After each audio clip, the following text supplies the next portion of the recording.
সুখবর সুখবর সুখবর আজকে আপনাদের জন্য একটা সুখবর নিয়ে আমি হাজির হলাম। সেই সুখবরটা হচ্ছে গতকালকে যে আমরা একটা ভিডিও আপলোড করছিলাম যে ধামাকা, বছরের শুরুতেই একটা ধামাকা দিব, তো সেইটা নিয়ে সেই সুখবরটা। তো আমি আমার ভিউয়ার্সদের কাছে অনেক অনেক কৃতজ্ঞ, কারণ আমি ভিডিওতে বলছিলাম যে কেউ এই বিষয়টা উল্লেখ করেন না যে আমি এখানে কি করতেছি বা কি করছি, কারণ এই এত এত কিছু এই মাগিনুরের পরিবার বা মাগিনুরের এখন পর্যন্ত মানে এতটা শিক্ষিত হয় নাই যে ওই জিনিসগুলা মাগিনুর বুঝবে বা পড়তে পারবে। তো যেই কারণে আমি আপনাদেরকে উল্লেখ করতে না করছি বা বাংলাতেও বলতে না করছি, কমেন্টেও উচ্চারণ করতে না করছি, যেটা আপনারা বুঝতে পারছেন। তো তাদেরকে অসংখ্য অসংখ্য ধন্যবাদ। আর আপনারা সেটা করছেনও, যে কোনো কমেন্টের করেন নাই। তো সেই বিষয় নিয়ে আমি আপনাদের জন্য আরেকটা সুখবর নিয়ে হাজির হয়েছি, যে আমি যে ওই কাজটা করছি, যে ওই কাজটা কি সফল হয়েছে কি হয় নাই, তো সেটাই আমি আপনাদেরকে ভিডিওর মাঝখানে বলবো। আর এদিকে তো মনে করেন আমাদের জুনিয়র পাড়া, সে তার বউকে অ্যানিভার্সিটি উইশ করছে, অ্যানিভার্সিটি কিন্তু। তো যাই হোক, আরও অনেক অনেক অনেক কথা আছে আপনাদের সাথে। এদিকে আমাদের যে মিম ভুতুরি সোনঘরের প্রতিষ্ঠাতা মালকিন, সে তার নাগরের কথা তার খুব মনে পড়তেছে। তো তার নাগরের নাম কি, মানে তার ভালোবাসার প্রেমিকের নাম কি, সেটা রিভিল করব। তো চলেন আমরা শুরু করি। তো শুরু করার আগে বরাবরই বইলা নিই যে যারা যারা আমার চ্যানেলটা এখন পর্যন্ত সাবস্ক্রাইব করেন নাই, সাবস্ক্রাইব করে দিবেন। আর যারা করছেন তাদেরকে অসংখ্য অসংখ্য ধন্যবাদ। আর আপনারাই আমার শক্তি। একটা কথাতেই আমি সবসময় বলি যে 10-এর লাঠি 1-এর বোঝা। তো আপনারা বেশি বেশি করে আমাকে লাইক কমেন্ট করেন, কারণ এই লাইক কমেন্ট মাধ্যমে আমার ভিডিওটা বেশি ইমপ্রেশন বৃদ্ধি পাবে। আর বেশি ইমপ্রেশন বৃদ্ধি পারলে অনেক মানুষ সচেতন হয়ে যাবে। অলরেডি অনেক মানুষ হওয়া শুরু করে দিছে যারা কিনা তাদের ভিডিও দেখেই না। তো আমার ছোট্ট একটা কথা বলি, আমার একজন একটা কোয়েশ্চেন করছিল যে আমি তাদের ভিডিও দেখি কেন, আমি তাদেরকে ডলার দিই কেন। ফার্স্ট অফ অল, আমি তাদের ভিডিও দেখি, ডাউনলোড করে দেখি। আমি এতটাই বোকা না যে আমি তাদের ভিডিও ওপেন দেখা তাদেরকে আমি ভিউজ দিব। আর যদি আমি ডাইরেক্ট ভিডিও দেখি, ইউটিউব থেকে ভিডিও দেখি, তাহলে আমি সেটা টাইনা টাইনা দেখি, যেটা আসলে যেখান থেকে মনে করেন যে ওর এখানে 1 সেন্টও পায় না বা 1 চাইরানাও পায় না, এরকমভাবে আমি দেখি। যদি ওর একটা ভিউ হয় একটুকি, কিন্তু বেশিরভাগ ক্ষেত্রে আমি সেই ভিডিওটা ডাউনলোড করে ভাইটমেট দিয়ে ডাউনলোড করে তারপরে দেখি। এতটুকু মানে বুদ্ধি হয়তো আমার আছে। তো যাই হোক, আমি যেটা গুইতে যেতেছিলাম, তো আমি আপনাদেরকে দেখাই যে গতকালকে আমার একটা মেইল আসছে। তো ওই মেইলটার মধ্যে আমাকে কি বলছে, ওই জিনিসটা কি আছে কি নাই, তো সেটা। আর প্লিজ আপনারা ওই যেই আইডিটার কথা সেটা জানতে চাবেন না। ওইটা আইডি বলতেছি এই কারণে, এখানে আমি ওই জিনিসটা উল্লেখ করতে চাইতেছি না। যখন এই মিশন সাকসেসফুল হবে তখন আমি আপনাদের সাথে সেই আইডিটার নাম শেয়ার। কুরকুরানি তানুমণ্ডল, সে কিনা সবাইকে শিখিয়ে দিচ্ছিল, দেওরের সাথে তার একটা ভালো রসায়ন সৃষ্টি হয়েছে।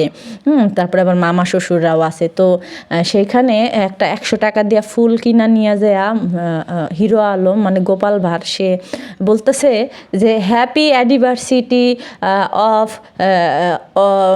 তারপর একটু থাইমা 1 মান্থ। তো তানুমণ্ডল কয় ভাগ্য ভালো যে তুমি 1 বছর কও নাই। তো যাই হোক, তো তানুমণ্ডল মনে করছিল কি যে কেক কাটবে। তো ওরা তো প্রত্যেক দিনই সকালে বিকালে রাতে যখন মন চায় তখনই কেক কাটাকাটি করে। তো এই কেক হইতাছে যে ওই যে খায় যে কেক, ঠিক আছে, এটা কিন্তু ওই কেক না। আপনাদের মনে যেই দুষ্টু চিন্তা ভাবনা আছে, আপনারা তো দুষ্ট কেন বলেন তো? আপনাদের মনের মধ্যে সেই দুষ্টু চিন্তা ভাবনা নিয়ে ঘুরেন কেন? তো যাই হোক, তো বছর শেষ মানে শুরু হওয়ার আগে তানুমণ্ডলকে এরকম আমাদের গোপাল ভাঁড় যে একটা কি বলে সেকা দিয়া দিবে, সেটা আমাদের তানুমণ্ডল আসলে চিন্তা করে নাই। তো তানুমণ্ডল তার গোপাল ভাঁড়কে নিয়ে দেখেন, এখন ইউটিউব তো আছেই, এখন সে টিকটকে কি মাখামাখি মানে কি যে করতেছে, ও মাই গড, টাইম তো অবাক হয়ে গেছি। তো যাই হোক, অনেকে আমারে বলেন কি যে আমি রসিক না, বা আমি সিরিয়াস মাইন্ডে থাকি সব সময়। আসলে দেখেন একটা কথা, সিরিয়াস ব্যাপারে সিরিয়াসভাবে কথা বলা ভালো। যেখানে দুষ্টামি বা যেখানে মানে রসিকগিরি করা যায় সেখানে রসিকগিরি করব, বা যেখানে সিরিয়াস মাইন্ডে কথা বলা যায় সিরিয়াস মাইন্ডে কথা বলবো। তো সিরিয়াস জায়গায় সিরিয়াসভাবে কথা বলাটাই আমি মনে করি বেটার। তো এটা কইতেছি আমার কিছু কমেন্ট আসছিল এরকম। আর সব থেকে বড় কথা হইতেছে কি, যে আমি তো আর আপনাদের সাথে আত্মীয়তা করতে আসি নাই, যেই কারণে আপনাদের সাথে আমার একবারে ঢেলে দিই অবস্থার মতো করতে হবে। আমি এখানে যাদের পিছনে লাগতে আসছি বা যাদের বিষয়ে আমি কথা বলতে আসছি, তো তাদেরকে নিয়ে আগে ঝাড়ুপিটা জুতাপিটা করি না। এখানে তো ভাই কেউ আমার আত্মীয় লাগেন না, স্বজন লাগেন না, বা আমি আপনাদের ভাইয়ের বউ না, বা আমি আপনাদের বোন না, বা আপনারা কেউ আমার শ্বশুরবাড়ির কেউ না, ঠিক আছে? তো যাই হোক, আমার এই কথাটারে খারাপভাবে নেবেন না। আমার যে ভিউয়ার্সরা আছে তারা আমার কাছে না ওইরকম রসিকতা চায় না, বা চায় না যে আমি একটু লুতুপুতু করি। হ্যাঁ, তারা চায় আমি স্ট্রেট ফরওয়ার্ড থাকি, সবসময় এরকমভাবে কথা বলি।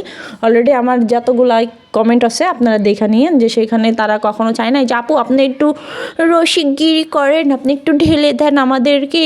হ্যাঁ, তারা এরকম বলে না, কারণ তারা জানে তারা হাই ক্লাস সোসাইটির লোক। তো যারা এসব ছেঁচড়া মেচড়া কমেন্ট করেন আমাদের আর কইরেন না, কারণ আমি ভাই আপনাদের সাথে আত্মীয়তা করতে আসি নাই। তো যাই হোক, এখানে আমাদের মিম ভুতুরি আবার তার আশিক বান আয়া তার হাতে তাদের নাম লিখেছে।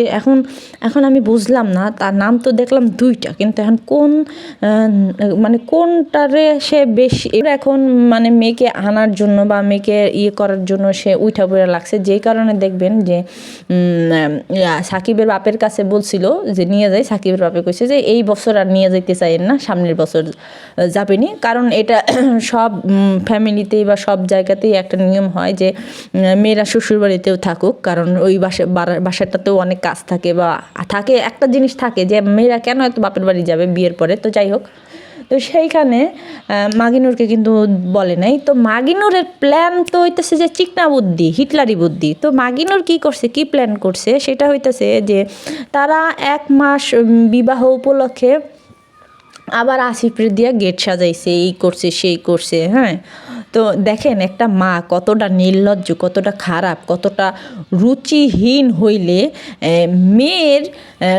মেয়ের জন্য আবার সেই বাসর ঘর সাজায়। কিন্তু বাসর ঘর তো সাজাইছে গিয়ে আরেকজনের জন্য। ওই বাসর ঘরটা যে সাজাইছে, ওই বাসর ঘরটা তো সাজাইছে আরেকজনের জন্য। কেন? ওই যে এর আগে বাপ্পির সাথে এরকম শুয়ে বইয়া থাকছে টকছে। হ্যাঁ, সেখানে মনে করেন যদি মাগিনুর গেছে তাহলে সমস্যা হয়েছে। তো বাসর ঘর যে সাজাইছে, বাসর ঘর তো সাজাইছে আপনার বাপ্পি দেশি কুত্তার লেগা সাজাইছে, দেশি কুত্তা প্লাস তানজিলা। হা কি কোই নেহি হে কামড়ে মে ক্যা হাসি মিলা হে পল। তো যাই হোক, আর এদিকে তো ওই যে কেক কাটার যে বিষয়টা, আর যে নীলার সাথে যে কেক কাটার বিষয়টা, আমি আপনাদেরকে বলছিলাম হয়তো যে নীলারে যে নিয়া ঘুরতাছে ফিরতাছে, নিশ্চয়ই কোনো কাহিনী আছে মাগিনুরের। কারণ মাগিনুর এমন একটা মাল যে কিনা তার মনে করেন স্বার্থ ছাড়া কিছু বোঝে না। তো নীলাকে টোপ দিছে যে নীলাদের একটা চ্যানেল আছে, কী চ্যানেল সেটা আমি নাম বলবো না, অলরেডি হয়তো আপনারা জানা গেছেন। ওই যে আসিফের সাথে যে এত ঘষা মাজা এই সেই, তো আসিফেরই মেনলি চ্যানেলটা। তো চ্যানেলটার সাবস্ক্রাইবারের সংখ্যা 8,300 বা 400 প্লাস এরকম। তো সেই চ্যানেলটারে গ্রো করানোর জন্য আসিফ এখন কি করতেছে, আসিফ আর নীলা, সে এখন ওখানে গিয়া বান্দিগিরি করে, দাসিগিরি করে, তারপরে কামলিগিরি করে, তারপরে আবার তো ওইদিকে আবার বাপে দেশি কুত্তার একটু সার্ভিস টার্ভিস দেয়।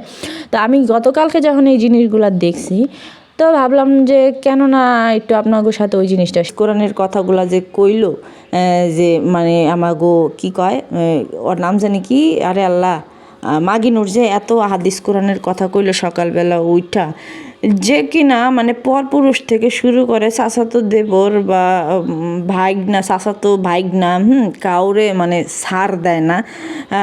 যে কিনা মানে এক একটার পর জামা কাপড় যেমন করে পাল্টা, এক একটা করে জামাই পাল্টাইছে, প্লাস অনেক হারাম সম্পর্কে সে লিপ্ত হইয়া সে সংসার চালাইছে, তার পেট চালাইছে।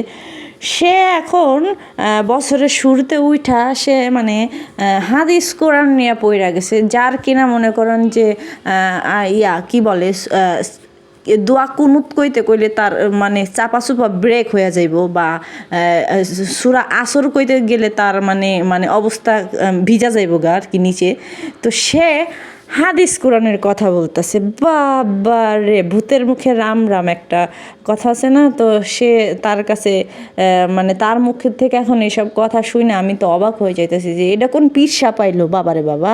সে জায়নামাজ পায় না, সে এটা পায় না, সে ওইটা পায় না, মানে তার যে কত অবস্থা। তারপরে আবার সে বারবার তার ভিডিওতে বলতেছিল যে এইসব তো আর কেউ অন্য কেউ এসব পরিষ্কার করে দিয়ে যাবে না, ঘর দরজা তো আর কেউ অন্য কেউ পরিষ্কার করে দিয়ে যাবে না, আমারই পরিষ্কার করতে হবে। তা তোর ঘর তো পরিষ্কার করবে না তুই। ও মনে করছিল কি, প্রথম কথা ও মনে করছিল কি যে নাজমা বেগম যদি তার ঘর দরজা পরিষ্কার করে দিয়ে যায়, তো নাজমা বেগম তো হইতেছে যে দাঁতের বাগানের মা, সে তো হইতেছে যে আরেক মাল, কারণ তার পেটের থেকেই তো মাল আবিষ্কার হয়েছে। তার ওই যে ছোট্ট মাইয়া, যে মাইয়া কিনা কিবরিয়ার সাথে ডোলে ডোলে খেলতে খেলতে, হ্যাঁ, দুষ্টু দুষ্টু খেলা খেলতে খেলতে পেটে বাচ্চা হয়ে পড়ছিল, ফালাইয়াও দিছে। তো সে তো এটা করবে না। তা মাগিনুর আর নাজমা বেগম তো হয়েছে যে দুইজন সতীন। আমাদের দেশের মানুষ করতে পারে না, যে কারণে আজকে ভালো ভালো মানুষগুলা মানে অকালেই ঝইরা যাইতেছে। তো যাই হোক, অনেক কথা বললাম আমি। আর যদি আপনাদের আরও অনেক কিছু জানার থাকে কমেন্ট করে জানায়েন। আর আমার এই ভিডিওতে কিন্তু অবশ্যই লাইক কমেন্ট করেন। আর আমি কিন্তু পিন পোস্টে একটা লিঙ্ক দিয়ে দিব, সেই ভিডিওটা যে আবার চেক আউট করবেন। আর আপনারা অনেকে কমেন্ট করছেন যে কোথায় বলছি, তো আপনারা শুরু থেকে যদি দেখতে থাকেন অল্প সময়ের মধ্যে ওই জিনিসগুলো দেখতে পারবেন। আর কেউ উল্লেখ করবেন না যে ওইটা কী নিয়ে আমি ভিডিও বানাইছি বা কী বিষয় হইতেছে। আমি যেহেতু বলছি যে খেয়ে দিব, তো আলহামদুলিল্লাহ একটা খাইছি, আরও 2টা ইনশাল্লাহ আরও 2টা খাবো। তারপরে ওইটার থাকবে না, মানে ওইটার মানে কারোর মধ্যে বা কারো সামনেই থাকবে না ইনশাল্লাহ। আমি সেই ব্যবস্থা করতেছি, কাজ চলমান আছে।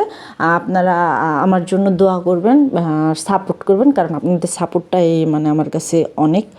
তো যাই হোক, সবাই ভালো থাকবেন, সুস্থ থাকবেন। আর আমি চাইতেছিলাম যে একটা এই যে মানে কিছু আজস মাজস আইসে যে আমার কমেন্ট করছে, ওই কমেন্টগুলো আছে, তো সেগুলো নিয়ে আরেকটা পরবর্তীতে যদি কোনো ভিডিও বানাইতে পারি আমি বানাবো নি, আপনাদের সাথে ওই বিষয়গুলো ক্লিয়ার করব। আমার ব্যাপারে তাদের খুব চুলকানি খাওজানি, আমি কি করি, আমার কোয়ালিফিকেশন কি, সেগুলো জানতে চাইছে।